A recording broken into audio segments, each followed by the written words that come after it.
এখন এই যে ভাইয়ের মতো আমাদের প্রতিনিয়ত রোগী আসে যে এই অ্যাসিডের মাধ্যমে ট্রিটমেন্টের কারণে দুই পাশের নাক কি হয়ে যায়, ছিদ্র। অনেকের মাঝখানের যে হাড্ডিটা আছে এটা পুড়ে ছিদ্র হয়ে যায়। আবার ভাইয়ের যেটা হয়েছে যে দোনো পাশের মাংস পুড়ে অ্যাডজাস্ট হয়ে গেছে, কারণ হলো এই অ্যাসিডের কাজ পোড়াই দেওয়া। সে হাতে দিলেও পড়বে, নাকে দিলেও পড়বে, যেখানে দেওয়া হোক সে পুড়ে সে কি করবে, পোড়াই ফেলবে। তা যেহেতু এই অ্যাসিড সে দোনো পাশের মাংস পুড়ে অ্যাডজাস্ট করে দেয়, এটা কিন্তু মারাত্মক ক্ষতি হয়। এই জন্য অনেক সময় দেখা যায় যে আপনারা সতর্কতামূলক, এটা অসতর্কতার কারণে আপনারা অ্যাসিডের মাধ্যমে ট্রিটমেন্ট নিচ্ছেন, এগুলো তো অ্যাভেলেবেল।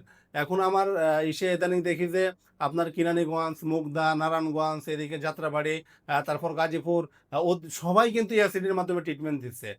আমরা তো চ্যালেঞ্জ করে বলেছি ইনশাল্লাহ আমরা বাদে দ্বিতীয় কোনো মেডিকেল নাই যেটা সায়েন্স ল্যাব থেকে পরীক্ষিত, গভর্নমেন্ট থেকে অনুমোদিত। এই জন্য আপনারা যেন ধোঁকা না খান, এই জন্য আমরা কিন্তু আপনাদের প্রত্যেকটা এলাকায় অর্থাৎ প্রত্যেকটা বিভাগীয় পর্যায়ে আমরা কিন্তু শেফা মেডিকেল ব্রাঞ্চ করেছি। এবং এই যারা অ্যাসিডের মাধ্যমে পোড়াই দিচ্ছে, প্রথমত তারা কিন্তু গভর্নমেন্ট থেকে পরীক্ষিত বা সায়েন্স ল্যাব থেকে অনুমোদন নাই।